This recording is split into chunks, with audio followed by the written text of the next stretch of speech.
Help support Friendo Club by going to patreon.com/Steven Larson or clicking join at youtube.com/Steven Larson. Access to bonus episodes, question threads for the Going In Raw podcast, and entry to our monthly wrestling predictions challenges. Join the Friendo Club today. Hey, Friendo, Steve here.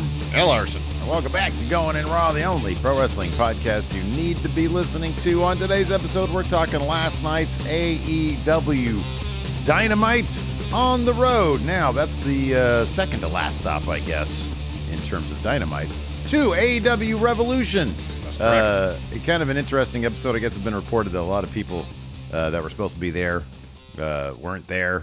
Couldn't, some reason, yeah. Or another, make yeah. it for some reason, and then Sting had an unfortunate passing in his family, which we'll talk about. It seemed to inform just a hell of a promo from him. Oh, that was spectacular. Wasn't that really good? Yeah, that was a hell of a promo. Some good matches on the show last night, too. We're going to talk about all that, but first we got some news about AEW. We do. Let's talk about this first, Steve. Oh, no. So, if you're watching Dynamite, like I was, like Steve was. Yeah, like we both. You may have noticed that one Hangman Adam Page was selling ankle quite a bit after he escaped that muscle buster from Samoa Joe towards the end of the match. So much so that he was telling the ringside cameraman, hey, don't shoot me. Don't photograph me. Don't do it. Right. And then I believe he had to be helped to the back. Yeah. Limping up the ramp after the show went off the air, and then during last night's Wrestling Observer Radio. Bryan Alvarez. Dave Meltzer talked about the possibility that Page could have suffered a severe leg injury. This is what they had to say. Steve, would you like to be Bryan Alvarez, or would you like to be Dave Meltzer? I'll do it, Dave Meltzer. All right. So Alvarez says he has to have it looked at. Could be a broken ankle. And then Meltzer says, yeah, that's what I heard. Alvarez follows. He has to have it looked at, and it could be a broken ankle, but it does appear to be a serious ankle injury. Sometimes we have people getting injured, and we don't know anything about it.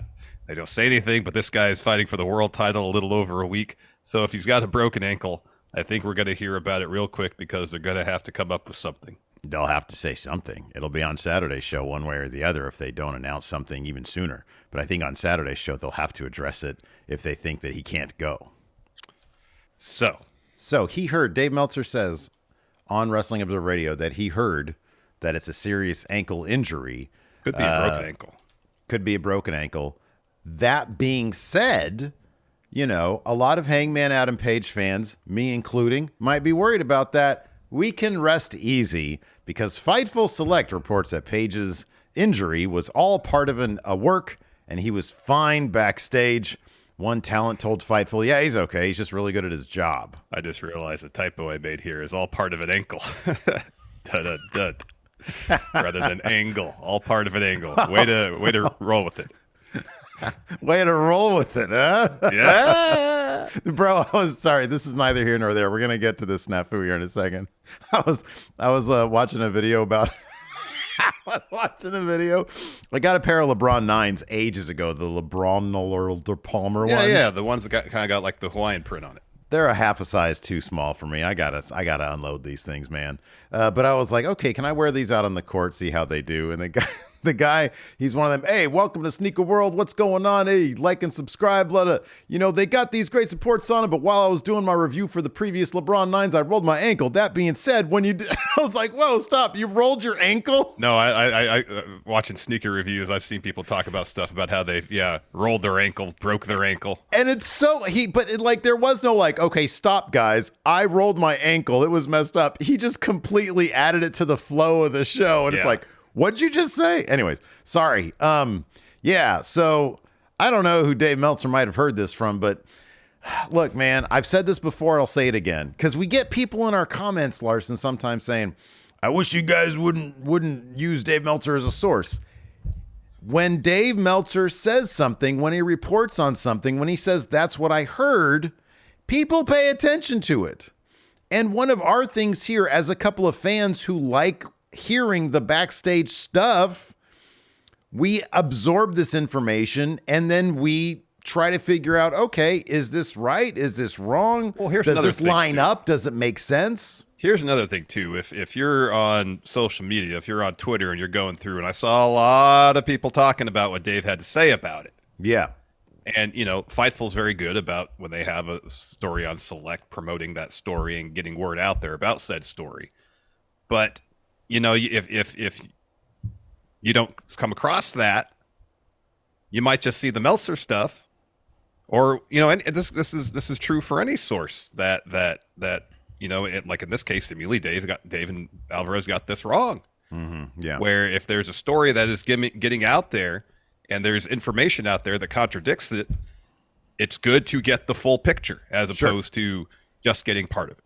Yeah, right. Yeah. So I think for that, that's one reason that if Meltzer has something interesting to say, whether it's on radio, whether it's in the newsletter, if nothing else, what we talk about in the news stories is fodder for conversation for us. Absolutely, yeah, of course. Looking into it, talking about the veracity of it, how it could impact what we see on TV. That's what we do when we talk about news. Yeah. And so if we mention something from, say, Dave in this instance, maybe part of the reason we're mentioning it is to talk about, all right, how likely is this? Yeah, right. It's not like us mentioning a news story from Dave is an endorsement of that story. Right. It's a topic of conversation for us. Right. Exactly. Yeah. Like, look, for anybody who might be new here, we don't purport to be journalists. No. We are a couple of fans who enjoy talking about pro wrestling's behind the scenes and in front of the cameras. And we try to grab the conversations that people are having and discuss them because we're fans and we like to talk about pro wrestling. Like you said, that's a perfect way to put it. It's not an endorsement of any said news outlet. Dave Meltzer traditionally has a pretty good track record. Historically speaking, yes. Historically speaking, yeah. Lately, there's been some bumps on the road. Last 2 weeks have not been good for Dave. No, they have not been. And yeah, look, and hey, I'll tell you what though, if come Saturday on Collision, Hangman comes out there limping or with the crutch, and he says, I'm out. I'm not going to go. And then it's reported backstage actually that he's not going to go, and they don't advertise him any longer for this show. And he doesn't show up at Revolution, and he does have an ankle injury. Guess what? I'll walk back and say, okay, what Meltzer said was right. Yeah. His guy got it right. Yeah. Totally. Remains to be seen. Remains to be seen. Remains to be seen. Remains to be seen. Like sometimes, this is what happens sometimes, is Dave and Brian will have a conversation about something, and they'll just speculate on whatever the matter might be. Sometimes people run with that as news. People report that as actual news, yes. And they don't even intend it to be, yeah. No, not at all. In this case, when he says, yeah, I heard that he had a serious ankle injury, this is seemingly Dave saying, yes, I have heard from sources that there was an ankle injury involved in Fightful. And at this point, Sean Ross Sapp is the gold standard in the business. He is. He deserves the credit for wrestling that. News. Yes. Yeah. And so when Fightful Select reports that nope, no injury, it's all part of an angle, he's fine. Given their track record, I'm gonna believe that. Yeah, absolutely, 1,000%. So good to know that evidently in this case, Hangman's all right. So I guess the conversation then turns to, if this is part of an angle, what's the end game for that? Is it a situation He's eating that pin? Yeah, no. Well, I figured that was going to be the case regardless. But yeah, most decidedly now, if he's walking into this match from a storyline perspective with an injury, but he's so hell-bent on making sure Swerve doesn't win the championship that he's willing to go in there at not 100%, probably maybe knowing subconsciously he is certainly eating that pin, but he'll take that to keep Swerve from winning. I love how on tilt he is right now. Oh, he's unhinged, yelling at RVD. If it wasn't for you, we wouldn't even be in this situation. Which was great. I love this iteration of Hangman. I love what they're doing with him and Swerve. Man, it's obvious. He would rather, if it came down to, if I say, hey, what would you rather have happen? You win the world title or Swerve? You eat the pin in a match that Swerve gets to be robbed of the world title, or you win the world title. I think he might actually prefer the former, or at least have to weigh them out, because he's so determined to keep Swerve away from that world title. That seems to be more of a motivation than him winning the damn thing. It does. And so the idea of him eating that pin, as long as it's to Samoa Joe, might not be. Yeah. Imagine the finish of the match. Sorry to interrupt. The match at Revolution is Paige getting choked out with Coquina clutch, and for whatever reason, Swerve is selling something. I don't know what it is. But he's with it enough that he can make eye contact with Hangman, and Hangman's about to pass out, but he looks at Swerve and he smiles. Yeah. Yeah. Oh, that's a good one. That's a good scenario right there. Yeah, that's a good fun stuff. He can rest easy because he's passing out, and he's gonna and Swerve doesn't get the win. Hey, that's a really good booking idea right there. That'd be awesome. So if you're watching Tony Khan, you can have that one for free. There you go. That'd be good. There you go. Oh, speaking of creative ideas, sounds like you might be getting some new creative ideas there in AEW. It was reported first by Sports Illustrated, later officially announced by Tony Khan. AEW has hired former WWE writer Jennifer Pepperman as the company's VP of Content Development. Pepperman, who had been with WWE since 2017, just left WWE last week.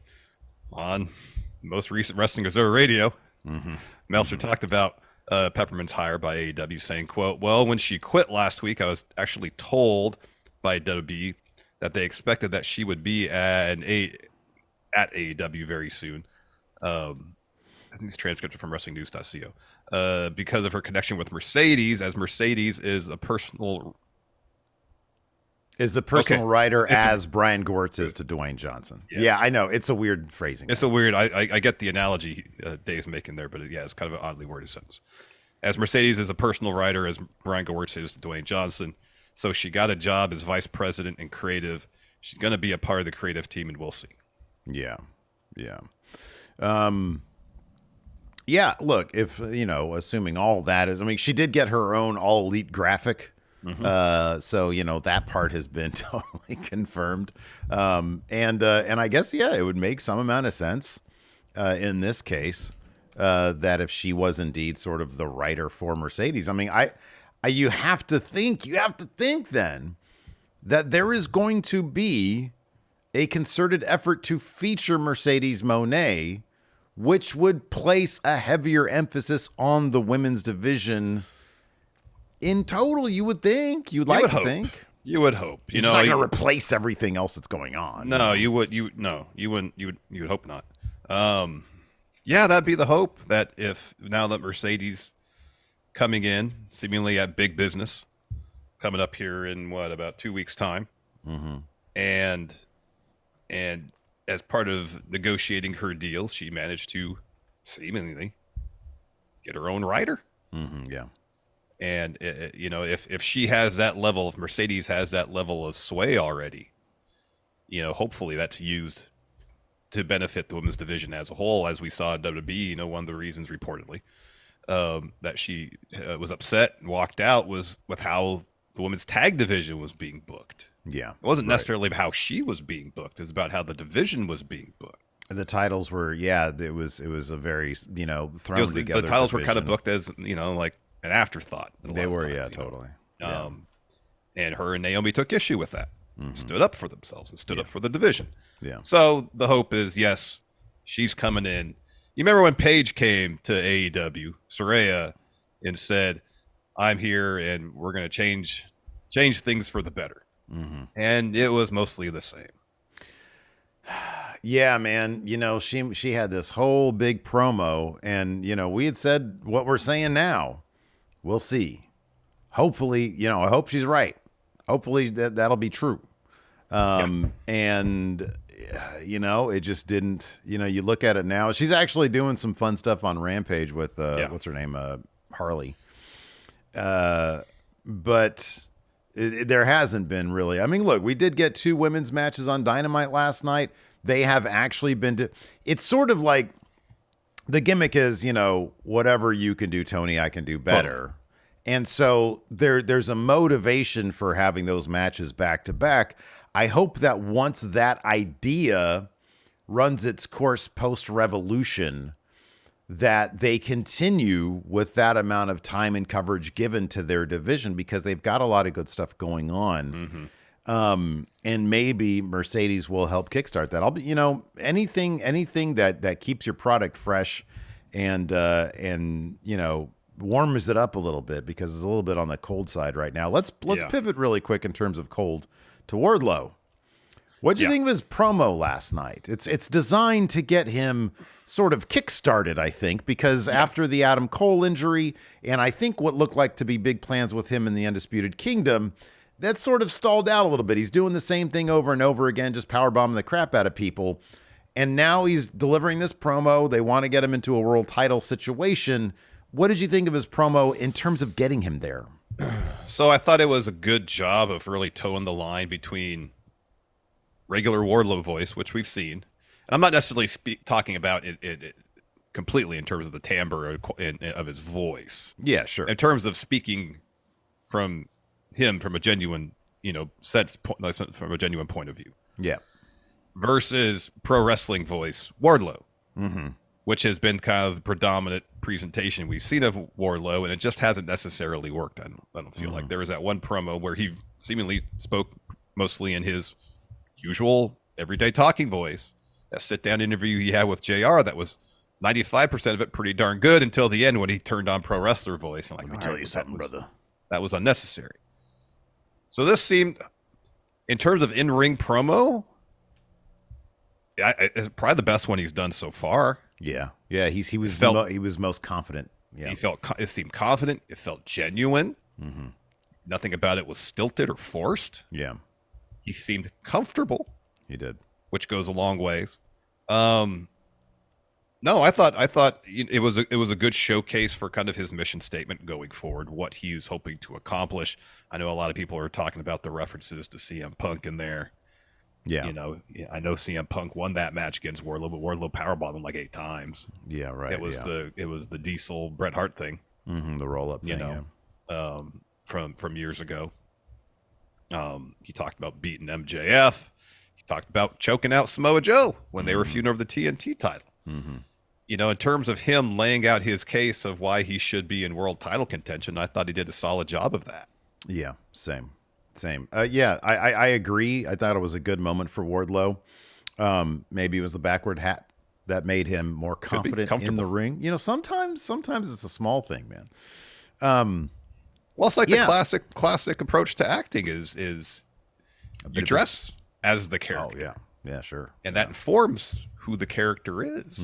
Yeah. And if all it took was taking that hat, putting it on backwards, he's like, now I know who Wardlow is. What do you see as more likely? Hangman eats the pin against Samoa Joe.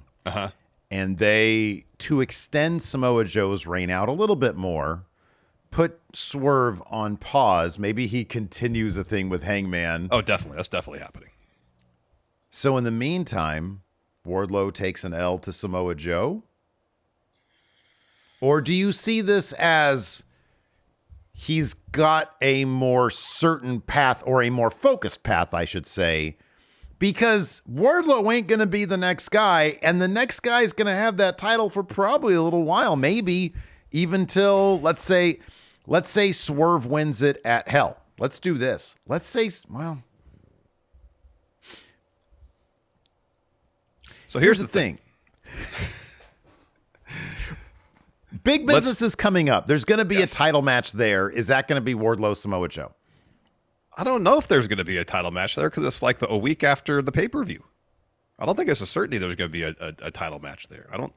Let's say there won't be. I don't think there's a certainty. The issue is you've got Swerve, you got Hangman, you got MJF when he comes back. Oh, who knows when that's going to be? Yeah, Adam Cole when he's healthy. Yeah, when's that going to be? Don't know. I know it's not going to happen immediately, but Will Ospreay is going to get a massive push. And you got Okada, who's going to get, you'd assume, a significant push when he shows up at AEW. That's 6 names that I think are already ahead of the line over Wardlow. Yeah. So if he's going to get a world title match, is he going to win? Absolutely not. Because I think those 6 names right there are probably before him in line in terms of getting a title reign. The next pay-per-view that I know of is Double or Nothing. Unless there's one. I think there might be one in April. They going to do another one? They're going to start doing this shit I thought monthly? I saw something about around there. That could be. That could have been something from a dream. I thought was reality. Oh, that could be. So yeah, I don't know where this leaves him. I wonder if it would have been a better idea. Like Adam Cole saying he's going to go after the world title and give it to me was weird. I just wonder if, with Roderick Strong going after the international title, and I think he's going to win that. I wonder if Wardlow should have put his eyes on the TNT title because he has so much history with that title. Mm-hmm. You could do a thing where Copeland gets kind of screwed again, where if Wardlow wins this big meaty thing that they're doing, because they announced some like big meat match. Yeah, Meat Madness. If WWE's not going to do the big meaty men match, then I guess AEW is going to do it. He wins that, and that gets you a shot. Edge wins the title against Christian at Revolution. Wardlow cashes in either on the next Dynamite or after the match at Revolution. Cope's not going to be at Revolution because he's that's right. It's Garcia. Cleared. Yeah, it's Garcia versus Christian. You could do the same thing against Garcia, and it's like then you can maybe look. Christian, I think, has done a decent job rehabilitating that TNT title, it kind of means something now. I thought when Cope won it, I was like, oh, okay, Cope and Christian putting this thing on the map again. I like that. You could do the same thing with Wardlow. Give him a 8-month reign with this damn thing. He can wait out that world title scene, and you could do title for title, and Wardlow could win it if he gets hot enough. It remains to be seen.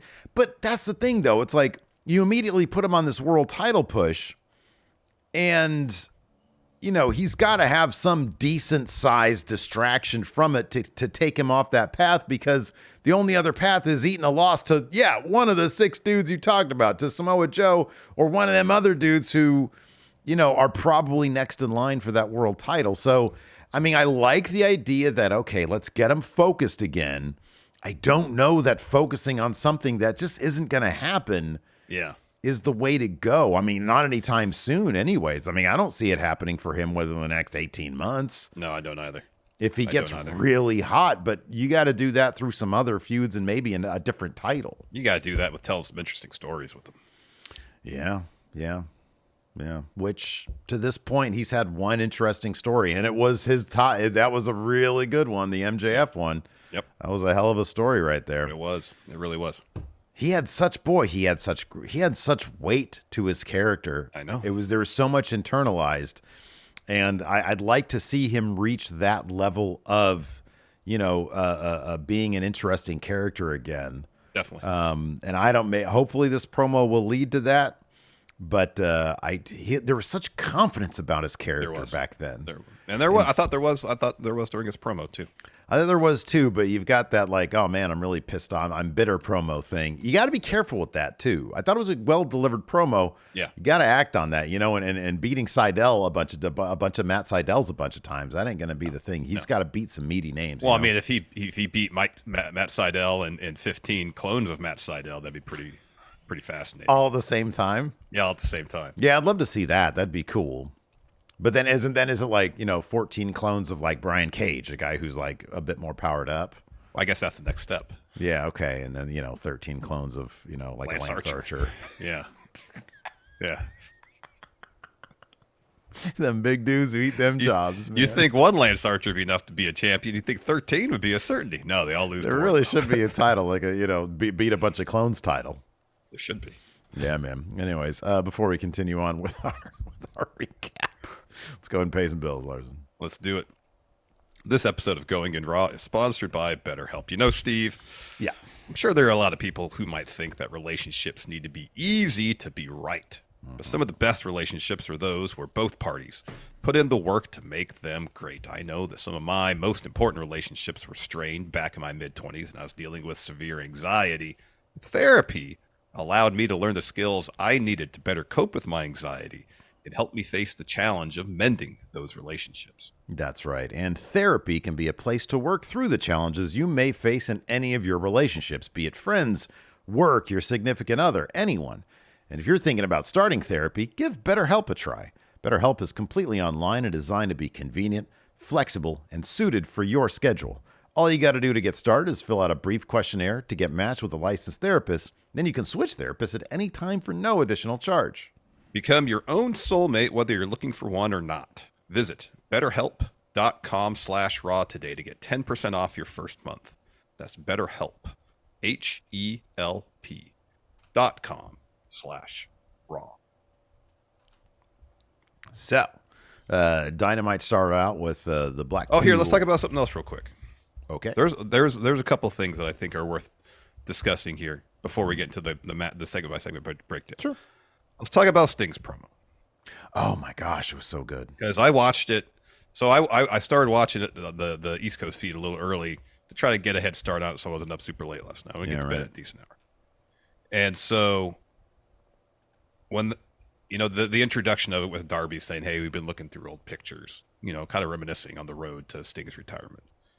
And he has a picture of Sting's sons when they were younger, about the same age as the Young Bucks kids are now. And so Sting takes a picture, and just he revealed during the promo that his father passed away about a week ago.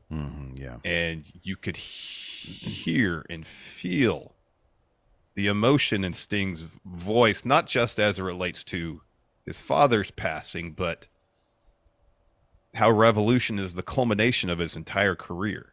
Yeah. It felt like this promo felt like for the first time the weight of it all. He was feeling it. Yeah. And it was absolutely brilliant stuff. It was this like simply photographed, but really well lit. Yeah. The setup was great, and just the raw emotion from Sting, it just like reached out from the television and just grabbed you.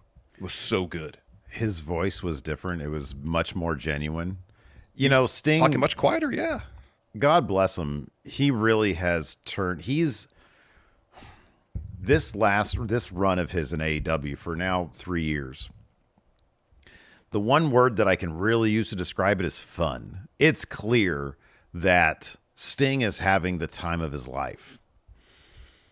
And it's one thing to have all this fun and go out on top on your own terms, and say what you will about AEW. They really have let Sting have that fun and do what he wants to do. And he's taken advantage of that in a way that's really been entertaining. And it doesn't take away from the rest of the show. No, it adds quite a bit to the show. And he has seemingly sort of charted this path. A lot of it seemingly, what we've heard, Tony Khan has basically said, whatever you want to do, you do. And he has used this time to have fun, get other acts over, even though they're like undefeated. Like Sting does help out other people. And I wonder if it's easy to get lost in the realization that this is all coming to an end because he's having so much fun. And something like losing your father, I teared up during this because obviously, I lost my dad recently. And to lose your father 2 weeks removed from the end of this amazing run of his, this career, which has been epic and legendary, and the weight that loss might, things get real when you lose a parent. I mean, that's one thing that I've very much learned is, you lose that security blanket that you've had, because it's clear that Sting, from just a couple sentences, has a relationship that many of us have with our parents. And that is one where they're our hero. Mm-hmm. They are there for us. They are our biggest booster. They are in many ways the reason why we have been able to succeed in careers, in family, as family people. Mm-hmm. And the weight of that loss, coupled with the end of his career, that was all in this promo. And I so hesitate to call it a promo. Technically, that's what it was. But his words, what he said to the camera, to the audience, just rang so true in almost a devastating fashion. Mm-hmm. And it adds so much more to this match against the Young Bucks. And, they're doing their goofy EVP thing. And I have no doubt that once we hit Revolution, they are going to carry the weight of this and probably not goof it up a bunch, within the vacuum of this match. Yeah. Yeah. An absolutely wonderful statement from Sting. And his run really has been special with Darby. And I had thought for a little while, man, it'd been cool if we could have gotten a feud out of these two. And now I don't even want that. No. I'm like, this has been really, really good. And I love this for Darby, that he's been able to find this on this ride of his in pro wrestling. Mm-hmm. A lucky guy, and a guy who's also taken advantage of everything that this has been. A really wonderful promo for Sting, and my heart just goes out to the guy, because I don't care if you're 45 or in his case 65. Losing a parent is a hell of a thing. Yeah. And my heart really does go out to the guy. Yeah, mine does too. The kind of flip side of that is Ric Flair showing up, but also he wasn't woo or whoa. He wasn't doing that. He wasn't wooing. Bro, I'm telling when I think it was God, which podcast was it? I sent you that tweet when it was reported that Dwayne The Rock Johnson is developing a movie based on Ric Flair. Who is it? The Black Guy Wrestling Podcast tweeted out, "I know the perfect person to play him, and it's the fool that did the Iron Claw Flair. Flair and Iron Claw. Whoa. But on Dynamite, Ric Flair wasn't doing that. No, like he was talking so softly at times. I had trouble hearing him when he was talking to Renee. So he goes up to Renee as he arrives in the arena and says to her, essentially, I got to explore all my options. I thought I'd be more involved in Sting's retirement tour. Mm-hmm. Thankfully, honestly, he hasn't been, because one of the things I think for the most part that's really highlighted Sting's retirement tour is how selfless he's been. That's been the case for the entirety of his run in AEW. Yeah. And nothing about it feels self-indulgent. No, I know, yeah. But anyways, so Flair says, I thought I'd be more involved. So I'm here tonight to explore my options. And so, of course, he goes knocking on the door of the Young Bucks office. Mm-hmm. And it wouldn't be a storyline with Sting and Ric Flair if, at least in some capacity, Ric Flair doesn't try to turn on Sting. Now, the question is, are they going to take that trope that's been used over and over again in wrestling, Ric Flair turning on Sting, and kind of turn it on its head? So the expectation is that Flair is going to turn on Sting by aligning with the Young Bucks heading into Revolution, only to help Sting in this case. Of course. Absolutely 1,000%. Yes. It's going to be a huge pop, big moment for the crowd. There's no, dude, I'm sorry, but there's no way. And it wouldn't shock me if Tony Khan said, Sting, what do you want to do? And Sting would say, Young Bucks win. I can almost guarantee that Tony Khan and the Young Bucks and Darby Allin are probably all like, no, you're going to win. You're going out on top, and there's not going to be a debate about this one, man. Yeah. It'd be one thing if this did end up with Sting versus Darby Allin. I could see Sting insisting, I'm putting this dude over. Yeah. But no, the Young Bucks are the bad guys. Sting is the forever good guy. And yeah, I absolutely expect the Nature Boy, who really does need the goodwill at this point, even if it is a kayfabe situation. I fully expect, because he showed up complaining about not being there, not being along for the ride. I fully expect him to help Sting get this win. This is going to main event Revolution. Oh, yeah. And I don't care what they do after the match to try to make this a feel-good moment. It won't be a feel-good moment unless Sting wins. He needs to win this damn thing. And I'm going to say this to the camera. Tony, if you're paying attention, because I know he watches the show. Absolutely. Tony Khan, Sting has to win. You need to overwrite. Even if they're in the middle of the match and the plan is for Sting to lose, they're going to be calling an audible on this one. Sting's going to win. Sting's going to win. Yep. Yeah, he's got to win, man. Yeah, he's got to win. He's got to win at this point. Absolutely. I guess we can get into it now. Show kicked off with Jon Moxley, Claudio Castagnoli, Blackpool Combat Club members taking on FTR. They did the time limit thing again. Yeah, didn't they do that last week? They did 2 weeks ago, I think. It was Hangman and Swerve went to the time limit. Oh yeah, That's I right. think it was 2 weeks ago. Yeah. And now that's the situation I don't mind doing from time to time. But if you want a match to end with no winner, there's other ways you can go as opposed to the time limit deal. Do a double count out. This would have been perfect for like a brawl, because it ended like the entire segment ended with a giant brawl. Yeah. I don't know about the time limit draw. Look, I mean, it means we got the most amount of match possible between these two teams, and this was a really fun. It was really match. good, especially the latter half of it was spectacular. Yeah. Yeah, the bit with Claudio and the sharpshooters and the slap it and then all that kind of stuff. I thought that was really, really good. Really fun match. But yeah. So the FTR is looking for a shatter machine, and they get Mox up, and as soon as they get him up, about to hit shatter machine, bell rings. And so they even hit shatter machine. Dax just kind of drops him. He's like, "Can I put a sharpshooter on him still?" Sort of. No, all right. And then they start fighting, and then the locker room empties out to break up the brawl. Right. Yeah. So I mean, it's gonna be a good match at Revolution. It's kind of weird in my mind still why they just didn't have the match at Revolution as opposed to doing this time limit business. But whatever, it's fine. Hey, I'll take it. I'll take this good. match. I'll take this match. Yeah. It's good. After that, we had an Orange Cassidy interview. So Renee's like, "You've been through a lot." Chuck injured, laid out. Rocky Romero laid out. He's hurt too.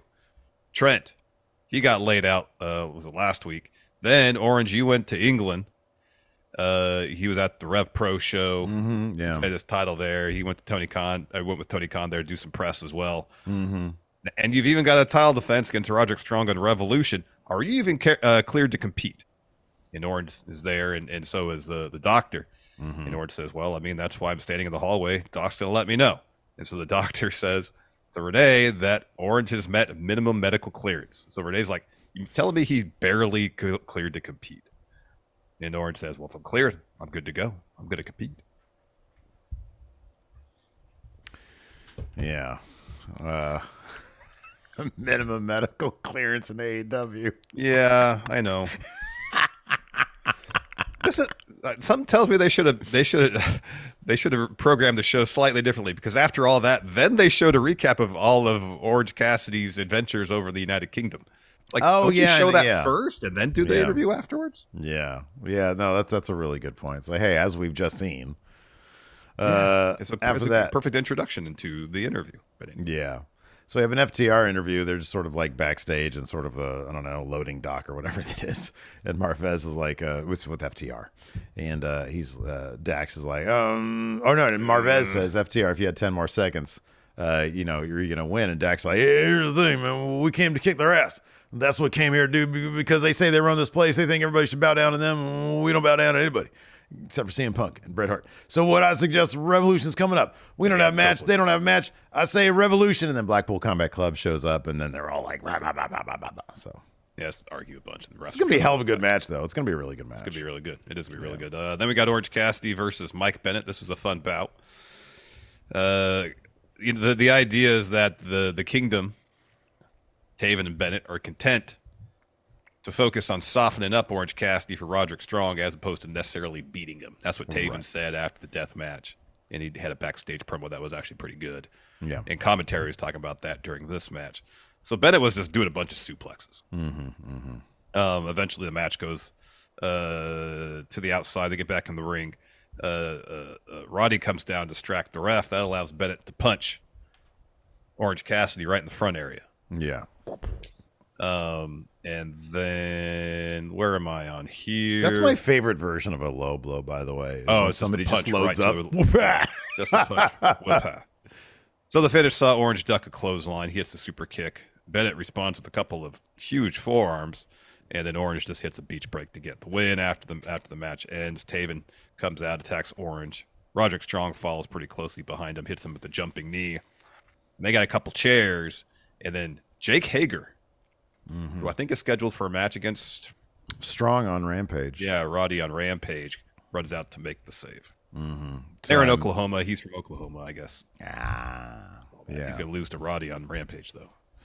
Yeah, I imagine Orange Cassidy will probably help him out and make the save after that match or something like that. Yeah. But yeah. Hey, you know what? Hager needs something to do, so sure, why not? He got a good pop, so good job for him. He doesn't have the hat anymore. That's probably a good thing, man. Your whole gimmick shouldn't be. You really like that hat, though, Steve. I know. It was too much. Too much hat. You got to back out from the hat.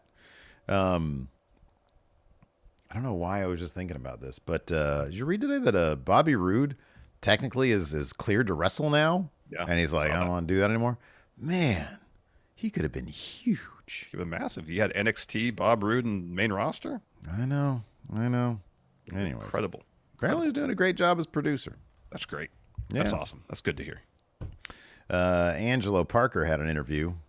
Oh boy, I know these two are a real couple. This was so. The one thing I liked about it is it naturally led to the next segment. You know what I mean? It was the idea that this world is, you don't have these little self-contained bits, because that's so much of Dynamite. Point. That's a good point. If we have an interview, we go to the different segment. But they had this bit where Parker's asked, "Hey, you got your first date with Ruby tonight. How do you feel?" And goes, "It's wild. More than anybody else." Says to Renee, "You've been on this process, so I'm excited, but I'm nervous." And then Ruby steps in. And Renee's like, "All right, I'm gonna leave you two to it." And then SUV pulls in, and Ruby says, "Is that ours? Is that our ride?" Mm-hmm. And Angelo's like, "No, I got us an Uber." So they step out of frame, and the camera moves closer to the SUV. Ric Flair, exit the SUV. So we have one segment end as another begins. You're right. Something we've been wanting for AEW for a while. You're absolutely right. They don't do that often enough. You're right. You're absolutely right. But two people acting nervous about being on a first date. Oh, God. I mean, I know it's awkward. But then we go to commercial, and we come back, and then we have the Ric Flair interview. And so Renee says, "You know what? Sting's match is coming up. It's final match. What are your thoughts?" Whoa. Flair says, "We've known each other for a while, so I'm going to be honest with you. And I don't care if anybody likes it or not. I'm disappointed. When I signed up for this, I thought I'd be a bigger part of the picture. I'm not upset with Sting, the person, or Sting, the icon. I'm just upset I'm not more involved. I feel like I should be right in the middle of everything between you and I. I'm just going to explore some other options." So he walks away. Camera follows him. He goes and knocks on the Young Bucks dressing room door. They answer. And Flair says, "Hey, do you have some time?" And Matt's like, "Yeah, come on in and talk." Yep. After that, we had a Daniel Garcia interview. Shivani says Cope is unable to compete, but Garcia is going to get a TNT title shot. They going to make Garcia the next TNT champion? I don't think so. Cope comes down, helps him out. I think it'd be cool. I think Garcia's been. They really like Garcia, though. Yeah, they've been really focusing on Garcia, but I don't know I don't know. Okay. It kind of feels like that. You'd think that Cope would be the one to beat Christian for, but maybe. Cope there being selfless is like, I don't need this title. I kind of feel like that. And if you want to roll with like a young dude, because it's been on Christian, he's an older guy. He's still a hell of a wrestler. And on Christian's, gosh darn it, Christian's response to Garcia last night. Wow. So let's get to it. So the crowd is chanting, "You deserve it." Garcia says, "A lot of the time I feel like I don't deserve it. So thanks for saying that. Ever since I got into this business, I feel like I was destined for great things. Everybody told me that I was going to be great. But a couple months ago, I was on my lowest point in my career, maybe one of my lowest points in my life. I started to lose that confidence. I started to lose that feeling. But I knew going through all that 3 seconds was all I needed at the end of the Continental Classic. I got those 3 seconds. And I like that because they're referencing something that happened in, his whole story. It's good." Yeah, it's good. He says, "I took full advantage of those 3 seconds. Those 3 seconds changed my life. Every single time I got down, you all picked me back up. Every single time I danced, you danced with me." He really does have the best Tron, too, because in the middle is just a giant him dancing in slow motion. It's pretty good. So he says, "And guys, I really can't thank you enough for helping me restore that feeling. And Adam Copeland, nobody knows how the match would have ended last week, but I have full confidence that match went any longer, I would have made you tap out. It's not over between you and I because I'm going to see you again, but you better believe the next time I see you, I'll be holding a TNT title. And that brings me to Revolution. Christian Cage, I have a message for you. I'm going to take you down." So pause really quick. You could do Christian here in a second. Sure. Him having the TNT title, beating Christian for it, and then beating Edge in their rematch. Huge. That's huge for him. That's what you want to do right now. You're building up Hangman. You're building up Swerve. You're building up your youth. This is the next guy. Yeah. I don't disagree with any of that. I think it'd be great. But you believe it when you see it. I'll believe it when I see it. So Christian interrupts with the patriarchy. If I throw my pen all over the place, and Christian says, "Adam Copeland will not have another chance at my TNT title ever. Do you understand me? Now, Tulsa, sit down, shut your mouths while I conduct my business."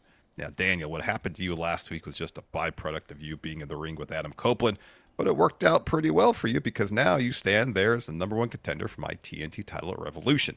You've been on a hell of a run lately, racking up wins left and right, but I have to say, as much as I would love to step in the ring with you and wrestle one-on-one for this title, I really don't think it should happen at Revolution.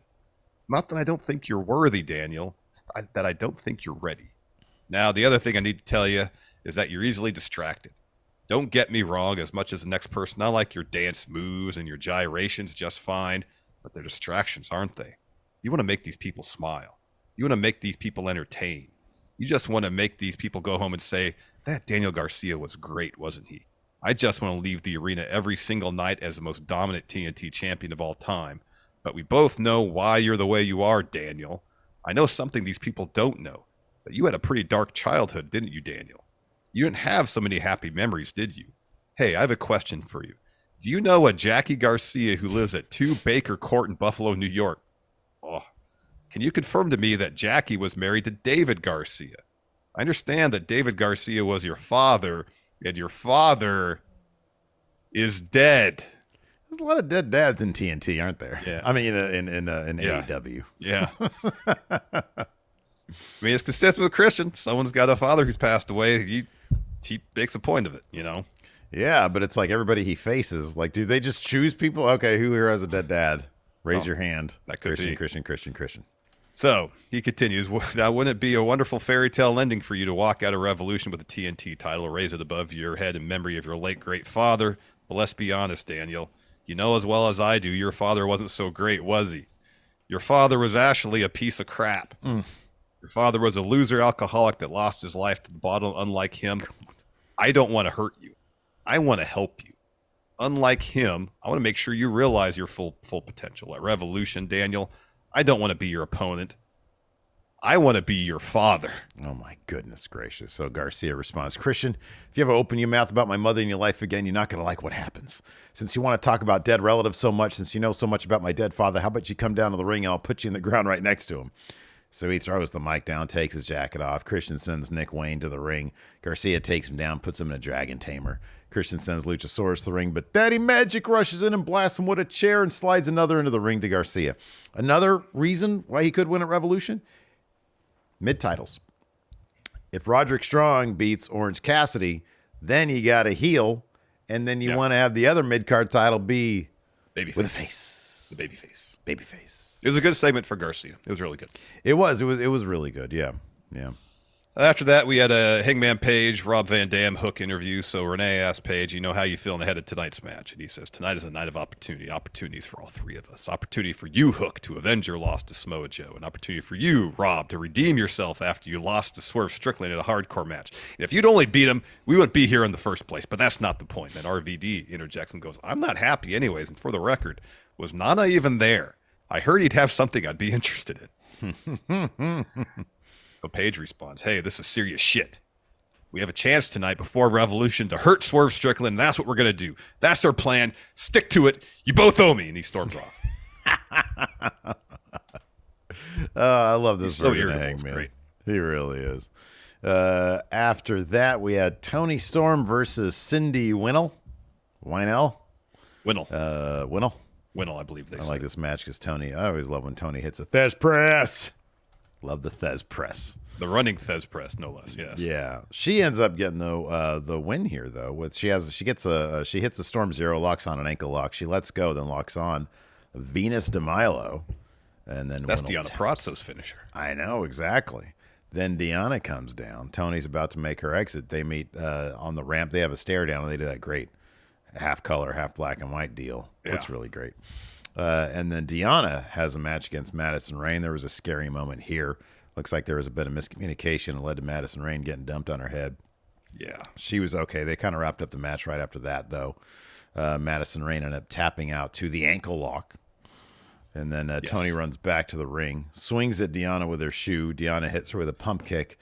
Instead, Mariah gets on the apron. Deanna takes a swing at her. Tony locks on the ankle lock. The ref implores Luther to get in the ring and break up the hold. Tony does break it. She gets some lipstick from Luther and just starts like putting all of it on her mouth. It was hilarious. Yeah. She looked like a crazy person. Yeah, it was pretty great. She had like a weird smile going on too. It was awesome. Yeah, it was pretty great. Then we had a recap of the Young Bucks attack on Sting and Darby, and then we have the Sting and Darby promo. So I do have to say this though about the Deonna match. Why in the fuck would they then use the being dumped on her head bit for the advertised of the week, replay? I know. What was that? I know. Why would you choose that for your, what was it, State Farm, whatever it was, move of the week? Yeah. That was nuts. Yeah, I was like, why are you showing this again as an advertisement? Do the ankle lock or something. Don't do Yeah, that. right. That was scary. Yeah, that was nuts. Then we had the Sting and Darby promo. So Darby starts. He says, when you're close to the end and look back at life, it really puts everything into perspective. The fame, the spotlight, the material objects we chase that we think define us, but in reality don't mean a thing. You can look at some old photos today. Sting, is it cool if I show the Young Bucks some of these pictures? And off camera, Sting says, yeah. So Darby holds up a picture of Sting with his sons. He says, this is a photo of Sting and his sons, Garrett and Steven. You remember them, right? Of course you do. When this photo was taken, they were about the same age as your kids currently are right now. This is this man's flesh and blood. This is the only thing that matters in life in the end is family. So Sting takes the picture, he looks at it, and he says, family's all that matters. It strikes a nerve right now. In all my years as a pro wrestler, no one's messed with my own flesh and blood until you, Bucks. Lots going on in my own personal life in the last couple weeks. The Bucks, and only 7 days ago or so, another family member of mine, my father, passed away. He was like a hero to me. He taught me right. Makes me think a lot about my own mortality. I used to think I was so invincible, and sometimes I do still feel that way. But time catches up with everyone, and it caught me for sure. I know I'm truly not invincible, but one thing I do know, everything I have left in me I'm bringing to Revolution, and it's going to meet you face to face, you Bucks. You have a fight on your hands, the fight of your life. Oh, so good, man. So good. It was so good. So good. Then we had Screaming Wardlow. I know.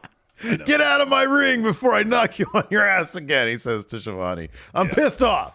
I've been pissed off for a long time. 2 years ago, I had thousands of people chanting my name. I was the next big thing, but apparently the rocket that was strapped on my back was turned upside down, and I've been screwed over and over again. You'd think I'd be champ a long time ago, but somehow I've never even received an AEW title opportunity, and people need to be fired and put in jail for that fact.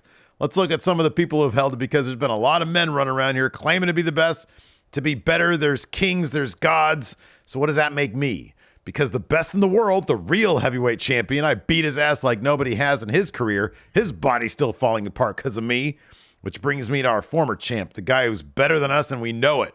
Well, guess what? I squashed him like an insect and beat him like no one else has in his career, which brings me to the current champ, Samoa Joe. Can someone remind me what happened when he and I were in the ring? I choked his ass out and I beat him too. So I ask again, what does that make me? Sounds like I'm the best in the world, that I'm better than you and you know it. I'm the uncrowned king of AEW, and it's time I start eating like one, because I've been starving and I'm tired of being fed scraps. Look at me. I'm everything a world champ should be. I'm bigger, faster, stronger than anyone back there. And if anyone wants to get in my way, just know this is no longer wrestling. This is war. War. This is war. That's his theme song. This is pretty badass, though, man. I hope he goes on a tear. Maybe he'll get popular again. You know, if so long as they do something interesting other than just squash matches, you know, dude, I know. The thing is, you got to tell interesting stories with these characters you've established. Well, dude, on top of that, like, because that might be a bit much. This is as simple as it gets, especially for a guy like Wardlow. As simple as it gets. Big wins against big names. He's got to beat more than the Cages and the Archers, dude. Yeah. He's got to beat a Mox. Yeah. He's got to beat clean. And I know everybody beats this guy, but a Jericho. He's got to beat former champions. And until they show us that, if you want Wardlow to get some momentum, you want to keep him far away from Jericho as you can. No, I know, I agree. I'm saying like names at that level, though. You know, yeah. Even like a guy like Takeshita, who is kind of getting a push right now. Show us that Wardlow's above that guy. Yeah. Have him beat him. I'm not advocating for this necessarily, but Hobbs, a guy who beat Wardlow before for the TNT title. If you want to show us you're serious about Wardlow, you got to beat Hobbs too. Not advocating for that. I think Hobbs should be up here. I'm just saying, absolutely. The landscape the way it is now, if you want to show that we're serious about Wardlow, he's got to beat somebody better than Angelico or Fuego. 15 Matt Seidels, yes. I don't even know who's in the company anymore. Or the stars of Ring of Honor. you gotta do a bit better than that. He's got to beat some top level names. Yeah, I'm not disagreeing with you. But part of that though is for the longest time he wasn't an interesting character, and he wasn't involved in interesting stories whatsoever. He was in a lawsuit story as soon as he beat MJ. Dude, I don't disagree with that. I'm just ball drop. I'm just look an interesting story. Well, I'm a huge advocate for that, but unless you beat guys that are big, in this case, look, 99% of the time, I agree. You need an interesting story. In the case of Wardlow, he's got to beat somebody who means a damn. And sometimes it's as simple as that. That's part and parcel with telling interesting stories. You tell interesting stories of their interesting characters who are probably higher up the card than him. If he goes out and squashes Mox without a story, the crowd will gasp and be like, oh my God, we can take this guy legitimately now. And I'm just saying, sometimes it is as simple as, let's see him beat somebody who matters, Staying power, yeah, interesting stories for staying power. Yeah.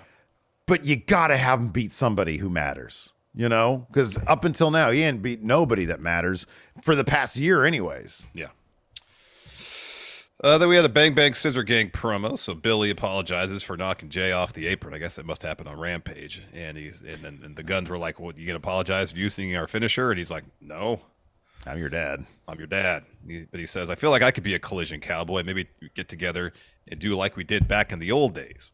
And Jay says, the good old days when you won 6-man gold with your old man. He says this to Austin and Colton. He says, or did that not happen until you two, until Switch Dad stepped on the scene? I like that he's trying to sow division between everybody. It's great. Yeah. This is a mess. Like they're a faction, but he's trying to pit people against each other. This is a mess of a faction, man. It really is. So he goes, Billy, Mr. Gunn, Papa, I like the idea of you joining the Collision Cowboys. So how about on the next collision is Colton, it's Billy Gunn, and Switchblade Jay White, not Austin, as the Collision Cowboys representing the Bang Bang Scissor Gang. And they all seem cool with it. And Bowen says, no matter the combo, Bang Bang Scissor Gang rules the world because everyone loves the Acclaim. Yep. Guns up. Yep.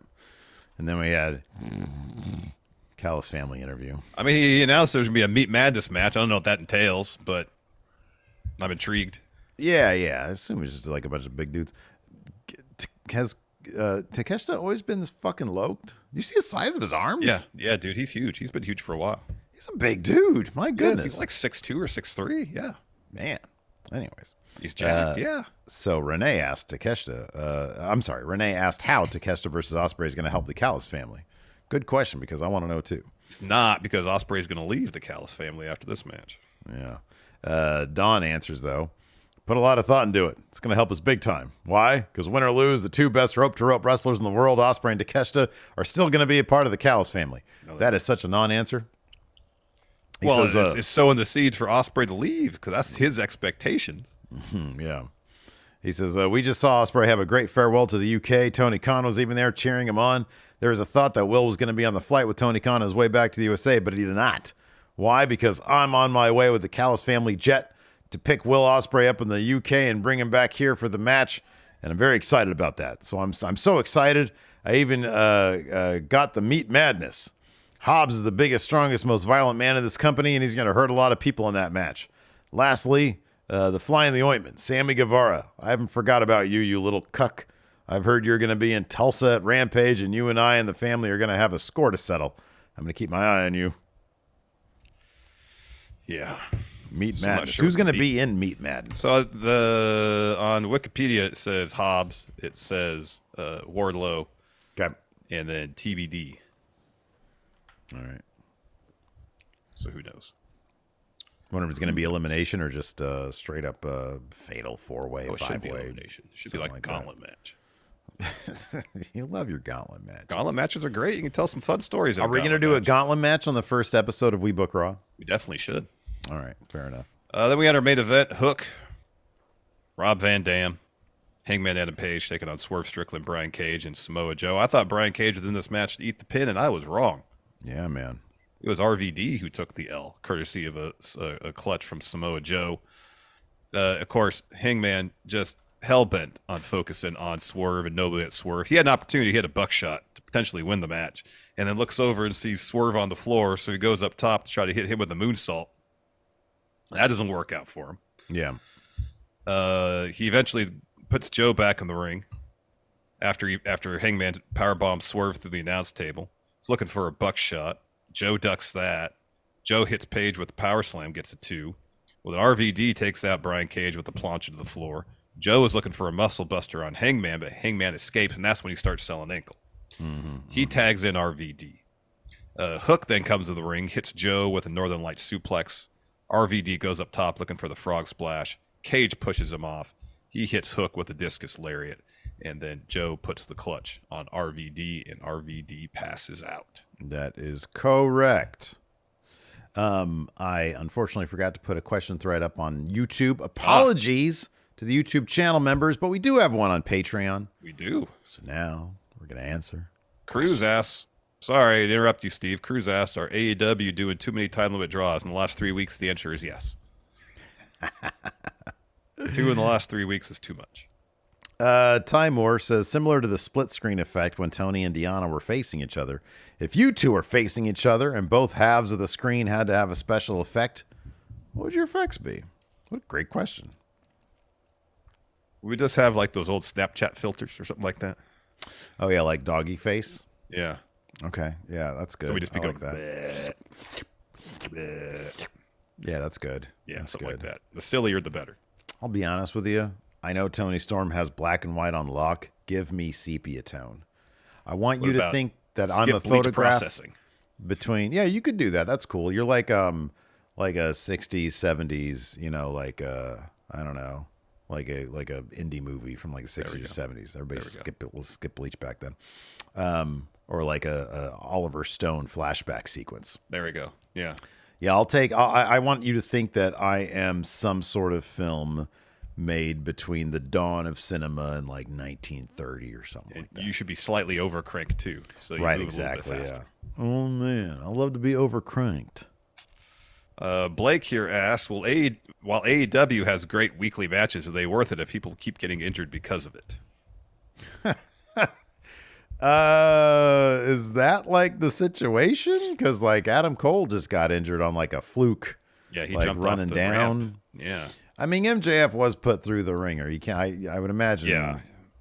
Yeah, he was. That was a pretty big. Yeah. I mean, that's kind of. I guess I don't know. I don't know the answer to that. Well, like, I mean, I'm just trying to like run down like the list of names that are injured right now. Who else is injured right now? Ray Phoenix is out with an injury, I think. That dude's general style is just completely off the wall. So yeah. You know, I don't know. He would wrestle the same way whether he was wrestling at the independent show in front of 500 people or at an episode of Dynamite or in Arena Mexico, you know? I would, you probably want to keep Sammy Guevara away from the Hardys. Yeah. That's probably a good idea. Yeah. But like, I don't know. I don't know that one means the other. I don't necessarily think there's enough evidence for a direct correlation. Yes. Right. Yeah. Yeah. Stephen M. asked if we'd seen Iron Claw yet. I have not, but I want to watch it. It's now for $20 to rent, I think. Let's get that down to free 99, and you got me on board. I thought it was supposed to be streaming on Max at some point. Oh, probably will be. They've got all the A24 stuff.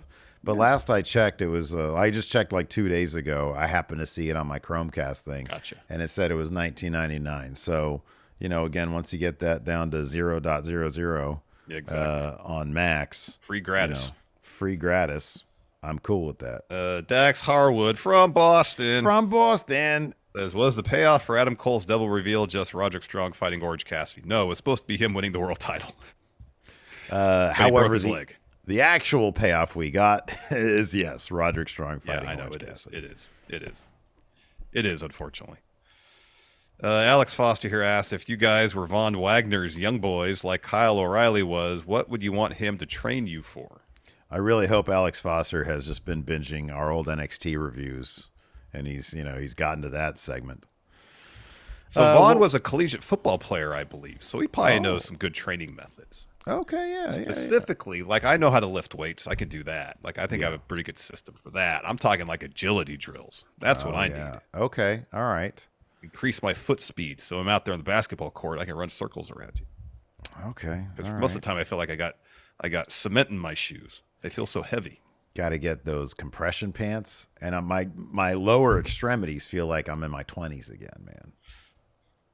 Well, is it a thing though where you wear them and then you feel great, and you get home, you take them off, and it's like, oh, all the time has caught up to me instantly. No, I feel fine. Like I feel fine when I take them off. There's like, no, the first time I wore them, I had like a tingling sensation when I took them off. That's the circulation coming back, Steve. But lately I peel them off and I feel good. Everything comes out. It's all great. Yeah. All right. That's good. Oh man, that's all the questions we got. All the questions. That was like 5 minutes of questions right there. No. Anyways, that's going to do it for the show today. Thanks, everybody, for tuning in. We appreciate it. No show tomorrow because we're gearing up. We are getting ready. We're preparing for the 2 a.m. Elimination Chamber stream. So hopefully you will join us for that. We don't blame you if you don't. Well, you noticing all the comments for like the predictions. And I think today, because I did the video where I fill out the predictions challenge for Wrestle Juice. And people are like, oh, from a British person to you, cry me a river, welcome to my life always. Listen, yeah, y'all can do the I told you so thing situation. I don't live in England. I live in California. Yeah. Over by the 80 East. You take that to the 50 to the 5. 405 to the 105. To the 105 to the 10. So, yeah, it sucks. And, I guess if you're like, oh, now the Yanks have to deal with it, well, good for you. I'm not used to it. It's not so much. If I was in my 20s, oh, no huge deal. Dude, I used to stay until 5 in the morning like on a regular 6 a.m. on the regular. Yeah, eating some frosted mini wheats. Is I'm old. Right. And if I'm up past 11 most days, I'm just ready to fall asleep. Oh, absolutely. So I'm going to have to go to bed like early. Like at 9. Like a Flanders kid. Sleep 4 hours, hopefully. Try to get 3 or 4 hours of sleep, wake up, and then do it. Because if I stay up the whole time, my face is going to be so puffy. Yeah, because you're not going to sleep, are you? I don't know, man. I don't know. I don't know how I'm going to handle it. It's a gamble, because if you just get 3-4 hours of sleep and you wake up, you could conceivably feel worse than if you had not slept at all. I get that. So I read once that 4-hour intervals are what the body is used to. So theoretically, if I actually zonk out at like 10, but that's the thing. Like it's like 9:30 and then like 1:30, I get up, get the grog out, and I don't know how I'm going to handle it. Like, do I just drink a lot of water maybe to like keep myself hydrated? Do I try some coffee at 2 a.m. in the morning? Don't know. I'm going to be a jittery, tired mess. I don't think that's going to worry about the effects that coffee could have on your insides too. You don't want to be running dumping to the bathroom out during the third match. Exactly. I'm going to end up like that NASA lady who wore a diaper to go confront a girlfriend or something like that. I don't know what the story was. So what I'll probably do, I'll get up at 1:30, get the grog out, put my contacts in. Oh, that's right. You got contacts. Oh, Larson. Oh, you got contacts. And then I'll make me a cup of tea. Okay. And so it's a little bit of caffeine, but not the extreme of coffee. I would like something to munch. I'm going to have some munchies. I'm going to need a snack too. I'll probably munch on a bagel or something like that. A bagel, huh? That makes me sleepy. I know. That's the problem. I'll just get a can of peanut butter. Sitting like this. Just nosh on peanut butter the whole time, huh? I don't know what to do. Like maybe I'll have a sandwich. Maybe I'll make a sandwich at 2 a.m. Some Fritos. I don't know. That's going to put you to sleep, man. Man, I'll be so sleepy, dude. Something light. It's going to suck.